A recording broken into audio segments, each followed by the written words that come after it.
wanted to bring attention to this idea that actually man-made chemicals make modern life possible. So, for example, all of the modern conveniences, the beautiful homes and kitchens and furniture that we have, our dinnerware, our bedding, all of these things are the product of man-made compounds that were created to build these materials that are enduring, long-lasting, they work well. I mean, these are not all natural materials, right? Like, what in this picture is a natural material other than maybe the food, right? Even down to the clothing, right? They're not wearing like 100% organic cotton clothing that's pure cotton, right? So man-made chemicals permeate our everyday living, our homes, at the spaces that we live in, work in. And I want to bring attention to this idea that we should be careful about what we choose to bring into our homes, because that actually has an impact on health. So what is this problem of man-made toxins? I always talk about it as the big elephant in the room.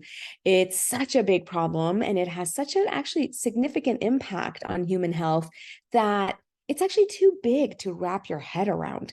So these compounds that are made by scientists, chemists, have long half-lives. They hang out for a long time.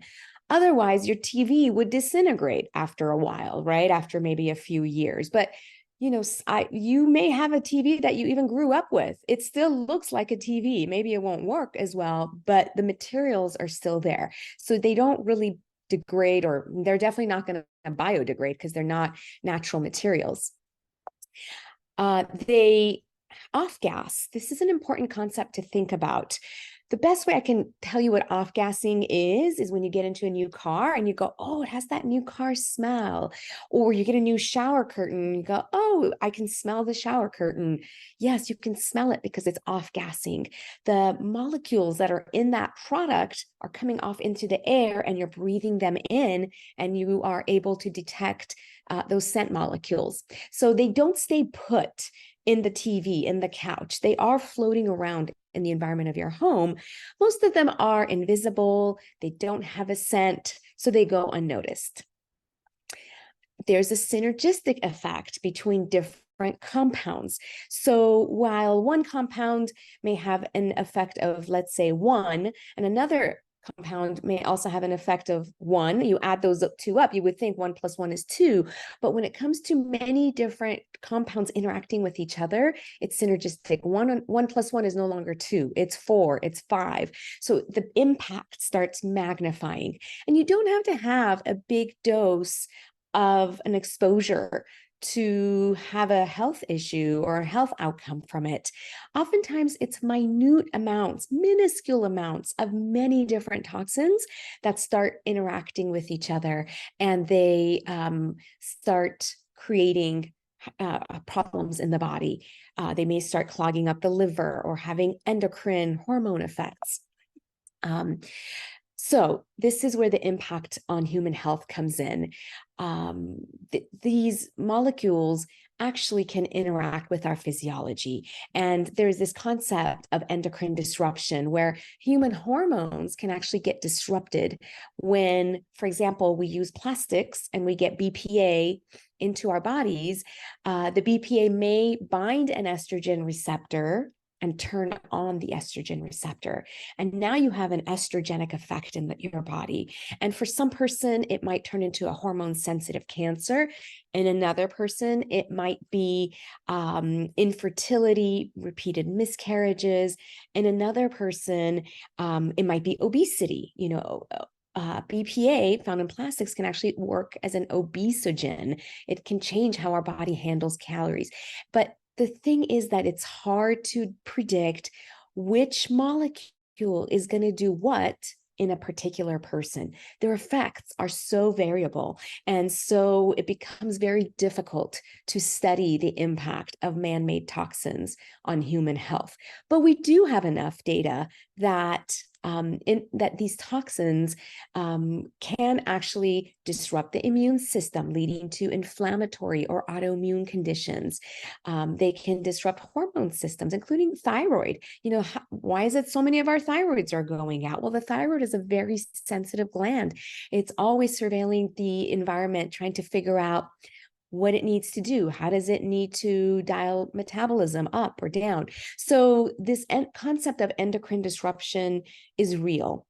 And these man-made toxins are not inert and safe and something we can just forget about. We've been pumping out these toxins into our environment probably for 100 years or more, but it's really been over the last 80 years that every year we are making at least 2,000 new compounds that we're putting into all kinds of modern day products, but it actually requires very little safety testing, even though humans are interacting with these chemical compounds and not being aware of the effects on health.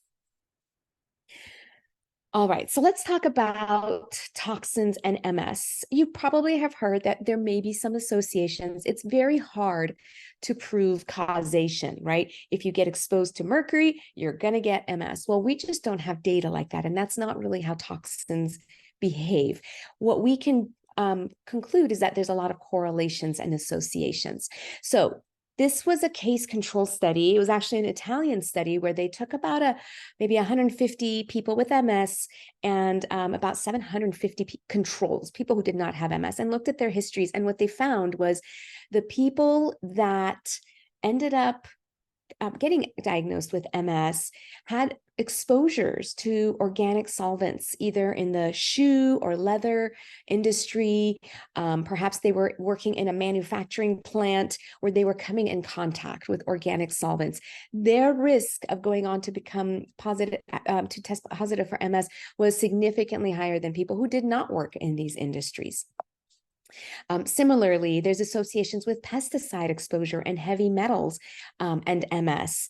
And there's many toxins out there. There are thousands of things that we're coming in contact with, but people who work with these toxins and are getting exposed daily are at highest risk. And so we want to start thinking about, where do these toxins hide and how can we minimize exposures? So this is like a strawberry farm. And I always think about the person that's there working that farm. They're picking up these pesticides every day. If it's not an organic farm, they're getting exposed. They're going to their home. They're walking in their house with their shoes. They're taking it into their home. Their kids are getting exposed. And so we have to start digging ourselves out of this problem of just putting toxins and man-made chemicals into everything without giving a thought to human health. So where can you find toxins? Well, let me just say that they're really everywhere. Anything that's a man-made product has chemical compounds that can potentially cause problems for human health. But if you're looking in your home, let's start with your medicine cabinet. Personal care products, makeup, toothpaste, creams and lotions, for sure, can be full of chemical compounds. In fact, there are studies from the Environmental Working Group that say that the average woman walks out of the house with over 200 chemical compounds on her body. If that sounds unbelievable to you, think about the number of ingredients in your shampoo, conditioner, mascara, lipstick, eyeliner, face cream, sunblock, perfume, right? It adds up real quick. Now, it's not that hard to get to 200. So let's be more mindful of what we're putting on our bodies. Similarly, with cleaning products, lots of them have, really strong chemicals that are very good at cleaning. You clean your toilet and it's so easy and everything smells fresh and there's all these artificial scents. So cleaning products are another place where a lot of toxins hide. So I want you to also be mindful of what you're using to clean your home. And I'm going to give you some ideas of what you can use today. Furniture. So, this beautiful green color is a dye. It's probably not a natural dye. The wood on this chair is probably held together by glues that may be giving off formaldehyde. The wood, if it's not solid, again, can be problematic as well because it's been pressed together using a process. It's not natural.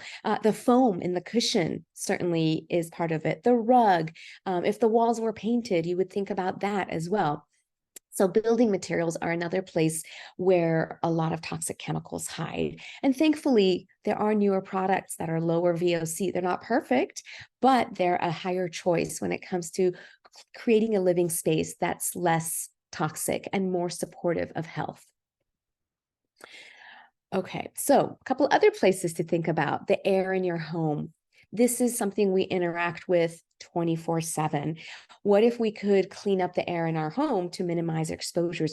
There's a lot floating around, unfortunately, in the air that we breathe. And then the water in our tap. Again, something we are interacting with a lot when we're eating and drinking. So